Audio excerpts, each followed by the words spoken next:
Hello and welcome to the Genuine Learning Blog. My name is Melissa Galasso, and today we're going to wrap up our three-part series on quality management.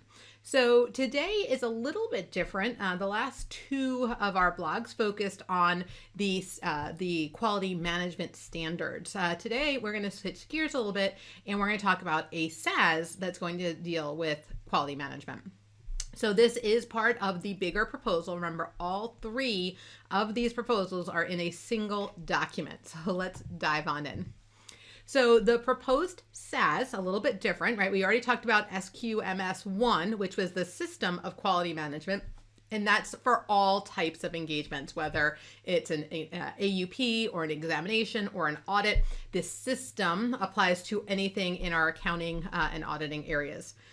Then we talked about SQMS2, which is the requirements that if, as a response to your quality management, you identified a risk and the response to that risk was a quality review, what was the requirements of the quality review? How do you select your quality reviewer?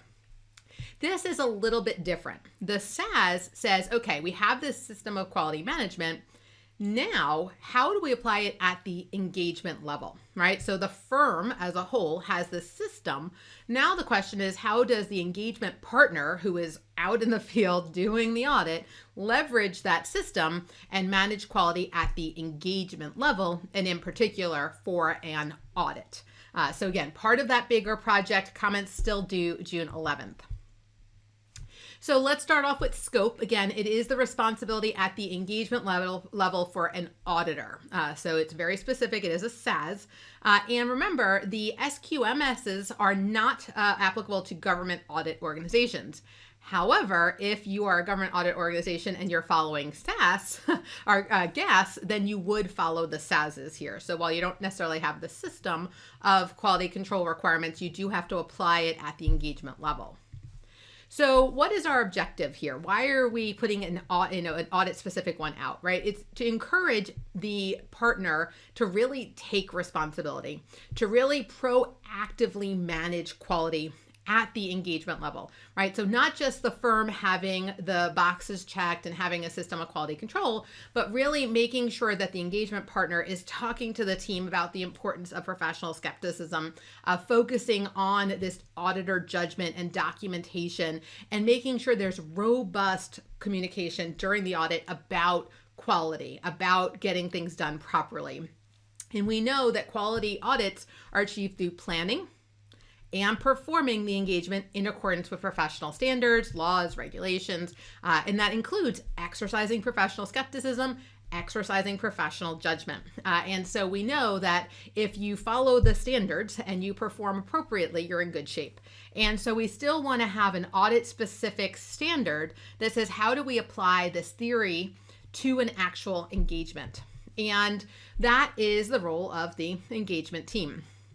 So when we look at the engagement team, including the partner, they're responsible for implementing the quality response, right? So if we determined there was a risk and the firm has a response, we actually have to do it, right? So you can write all the policies and procedures that you want, but if nobody follows them, it's not going to be very effective. So this is basically the application of those policies and procedures in practice. The team is also responsible for determining whether to design and implement procedures beyond those. Is there a particular risk or something in particular about this engagement that requires more than just what's required, right? So there's always a minimum, but there's no maximum. You can always add on if you determine there's something specific to this particular engagement. And then communication, and that's obviously one of the big elements of this standard. Communicate to the firm information required to be communicated so that they can properly design, implement, and operate their QM system. So if there's something that they hadn't necessarily considered, or this is sort of an anomaly, that we can give that feedback so it can be incorporated into the system. So at the end of the day, the engagement partner is the person ultimately responsible for compliance with quality, right? So they're the ones who are going to sign that report. They are the person who is responsible for compliance. Now, certain things can be delegated, but not all things. And they do make a clear delineation here. There are some things that can be, certain review, for example, that can be delegated down to an appropriately skilled or suitably experienced member of the engagement team. But there are some responsibilities that at the end of the day, it's the engagement partner's responsibility and it cannot be delegated. So all of our standards do start, especially the audit standards, with an objective of the auditor. And so it is to manage quality at the engagement level, to maintain reasonable assurance that quality has been achieved, such that the auditor has fulfilled their responsibilities, conducted the audit in accordance with professional standards and applicable legal and regulatory requirements, and that when we issue our report, it is appropriate in the standards. So the most important person obviously is the engagement partner, and this is a scalable standard. It actually talks about when the engagement partner is the only person on the engagement team, which some small sole proprietors, that's the case.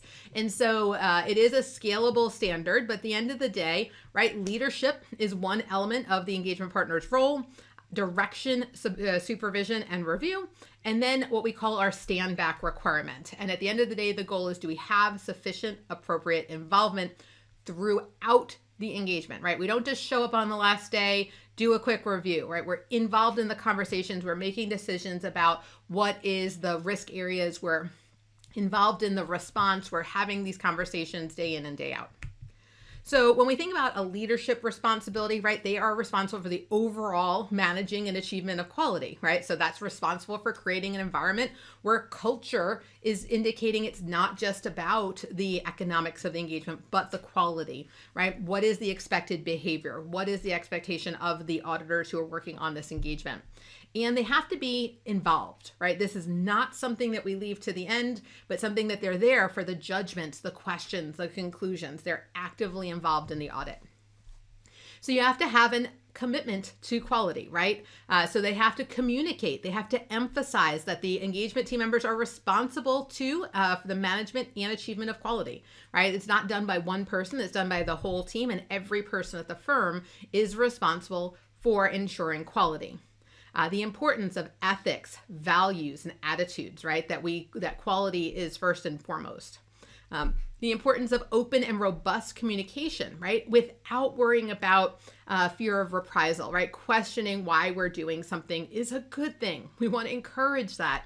We want to encourage people to ask questions. We want to encourage people to be part of this process. And when we don't feel like we're doing enough, or we don't think a risk has been addressed, right, that we're addressing it. We also want to talk about the importance of each member exercising that professional skepticism throughout the audit. Now, after we look at our overall commitment there is that ethics and independence element. And so the engagement partner first needs to know, what are the relevant ethical requirements? Are we just following the AICPA's code? Do we have to follow Yellow Book ethics? Are there other state and local requirements that are part of this? They have to take responsibility for other members of the team being made aware. I think this is something that happens every once in a while in Yellow Book. Like the partner knows it's Yellow Book engagement. Maybe the staff are not aware of it. And then we're going to make the Yellow Book report at the end. And they're like, well, where's the testing for this? And they're like, I didn't know this was Yellow Book. That's a problem. Evaluating threats to compliance with ethical requirements, right? So this is sort of that provision, did we meet it? And that's the partner's responsibility. And then taking responsibility for determining whether we have fulfilled those requirements. So evaluate threats, put in appropriate safeguards, and then stand back and say, have we met our ethical responsibilities? So it starts with acceptance and continuance. As part of the quality, the system of quality management, we are going to have policies regarding who we want to accept, who we want to continue, when we want to not be associated with certain types of clients. The engagement partner needs to make sure that we're following those policies and procedures at the engagement level, and bringing up anything that might question whether we want to be involved at this point. They're also responsible for determining that we have sufficient and appropriate resources. And again, that's not just humans, that's also technology, right? They broaden this concept of resources to look at all of the things. Do we have sufficient time? Do we have the right competence? Do we have the capabilities? Do we have the right specialists? Do we have the right component auditors, right? So a holistic look at everybody that has to go into this. Do we have competence, capabilities, and time to do this right? Then we have to actually perform, right? So we have to take responsibility for direction and supervision. We have to make sure that someone who's new is properly supervised, who's getting feedback, right? No one starts off as an amazing auditor, right? We all stumble, and we have to get, experience is really what makes us a great auditor. We build that professional skepticism, we build our competence, and so supervision is incredibly important. Determining the nature, the timing, and extent of the direction, supervision, and review, right? Looking at who we have on our engagement team, their qualifications, their experience, and what is the appropriate response there. Obviously, review documentation at appropriate times, not necessarily just at the end. Now, in a less complex entity that has less judgment, right, there's going to be a lot of difference. This is meant to be scalable. And then if you have differences of opinion, either within the engagement team, between your quality reviewer and the engagement team, between your consult and the engagement team, within the engagement team, right, have to make sure that the engagement partner makes, addresses those differences. And there's a whole section on addressing those differences. And then on or before the date of the report, determine through review of the documentation and discussion with the team that sufficient appropriate evidence has been obtained. And we have to review both the financial statements and the report, right? So at the very minimum, we have to review the documentation, but also the deliverables. And then prior to issuance, we have to review the written communications to management. This is something that I thought was obvious in the last set of standards, but they are calling specific attention to it. So if you have a written communication to management, those charged with governance or regulatory authorities, the partner needs to read it. They have to review it. They have to provide feedback on it prior to issuing those types of additional, right? So it's not the report, but those required communications are really important. We talked last blog about the quality review process, which is in the system of quality. However, if you have, as part of your response, this audit is required to have a quality review, then we have to make sure that we follow through. If it doesn't, then this doesn't apply, right? So it's only when an engagement quality review is required. We have to determine that we have a quality reviewer. We have to cooperate with the reviewer, right? This is a one-team effort. Discuss those significant matters and judgments. And again, we cannot date the report until they complete it and they indicate that it's ready, right? So that's the date of the report. You actually have to have documentation from the quality reviewer that their review is complete. In terms of monitoring, making sure that we understand the information from the remediation process, right? The firm, as part of their system, is going to communicate how does that impact us? Is there something we need to do different on this particular engagement? Determine the relevance and the effect on this engagement, and then remain alert for other communications that might impact this particular engagement. So while monitoring is part of the system, how does that monitoring impact this particular engagement? And so at the end of the day, we call that sort of a stand back provision. We want to just look back and prior to the report say, have I been appropriately involved? Have my involvement been sufficient to be able to do this? And then the circumstances, the policies, everything, can we just stand back and say, yes, everything is appropriate and I can now sign the report? The standard does close with a documentation requirement. So any significant issues identified, discussions with personnel, conclusions reached, respect to fulfillment of responsibilities for ethics or independence, acceptance and continuance, the nature and scope of conclusions resulting from consultations and how the consult was implemented, and that the quality engagement review has been completed on or before that date, right? So that documentation element. So the dating is consistent with what we've been talking about. Again, this is after the QM is set up, right? You have to have the system in place. And then once the system is in place, then you would start implementing it. So it would be for engagements conducted in accordance with GAS for periods beginning on or after December 15th of 2023, because that's when the system is designed. Again, this is provisional. It cannot be before 2023, but if the process takes longer to roll out, they are saying it could be later than that. This is just a proposed effective date. We'll have to wait to see how the feedback that they received in the responses.